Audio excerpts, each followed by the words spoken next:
done one of these icebergs of finance, but with iceberg memes becoming popular again, and with the next several topics I want to do being unrelated to this, I kind of wanted to just finish the open loop I've had in this series. So there will be 2 more iceberg videos. The first one being part 8, which is going to be this one, and then odds and ends, or icebergs in 6 and 7 that I did not include in those videos.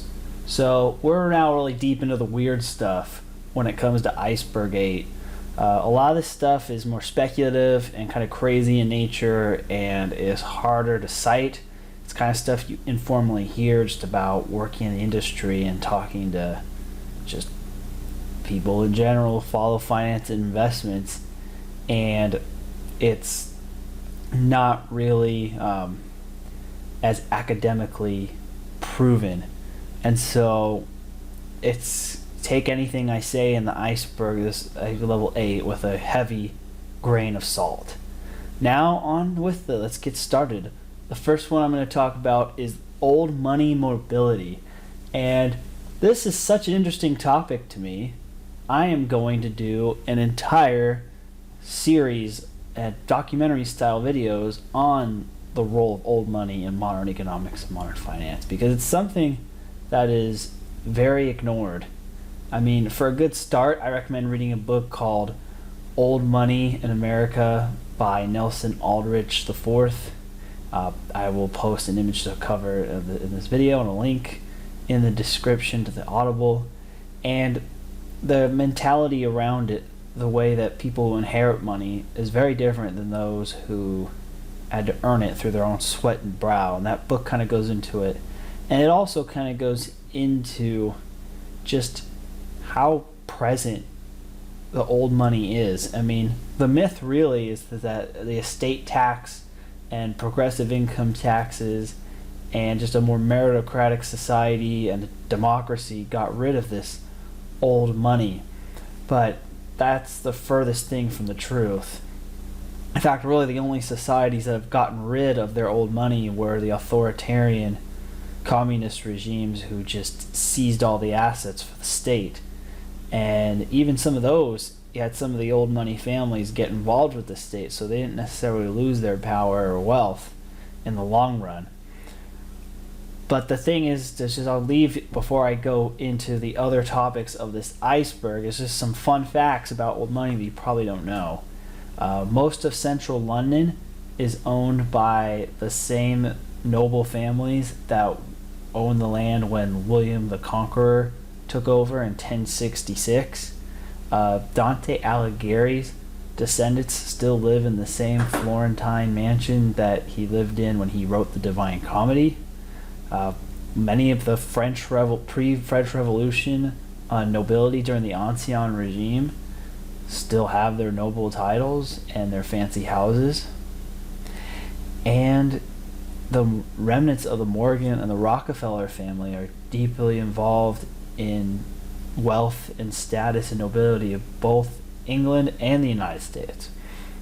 And the question really I'm going to dive into this series is, how far back does the old money go? How much influence and power and wealth do they still have?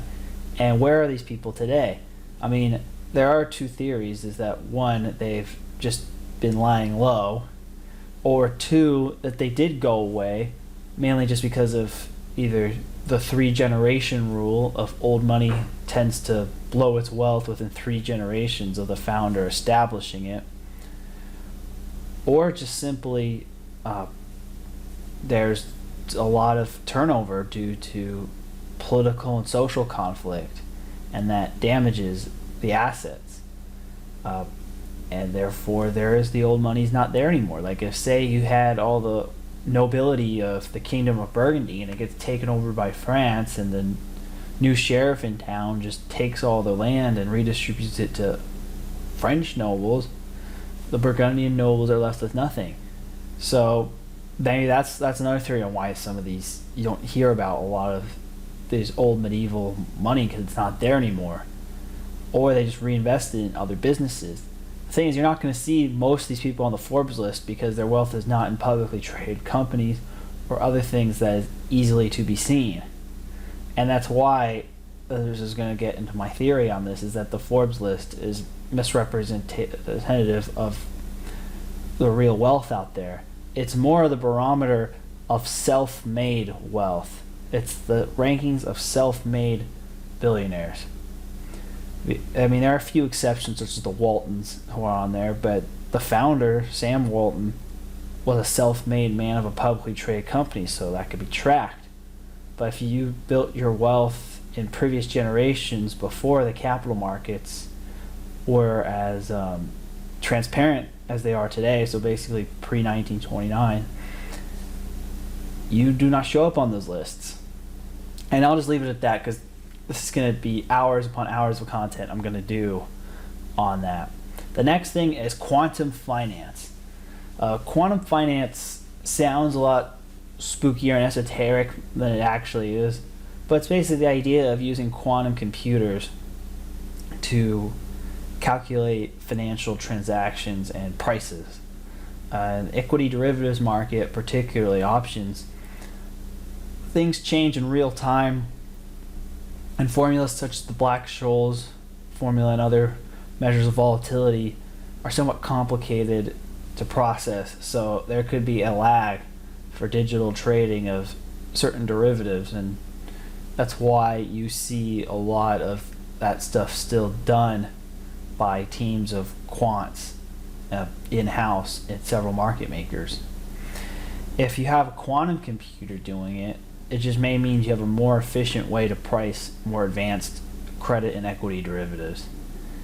I don't really think that you're going to have quantum finance mean that you're going to be able to figure out somebody's financial future and plan their retirement and trade the market perfectly through AI. And I'm starting to see a lot of ads on social media that claiming that AI is going to be able to basically have anybody just put their money in the black box and it will automatically outsmart everybody on Wall Street. I don't really buy that for a number of reasons. The other thing it could be is that computers get so smart that you really could have the Hitchhiker Guide to the Galaxy of what the meaning of life is, and it answers 42. Except apply that to, instead of the meaning of life, like what type of trades do I need, investments I need to be able to retire as early as possible. So that's quantum finance is pretty basic. Let's move on to the next one. David Graeber. I already talked about David Graeber in a previous video on the Crazy 8 series. Watch that for my thoughts on his books and his work and the danger of it, which is mainly that we kind of saw it, because I did this before the whole anti-work movement and the Great Resignation really took off. But he unintentionally, or maybe intentionally, was the ideological genesis of some of the motives behind a lot of those movements. Next I'm going to talk about is the rental society. This is just more of my theory than something that is really out there. It's talked about, and I've heard about it talked about at several investment conferences personally, but it's not something people like to say because it's very insensitive and very let them eat cake type of thing.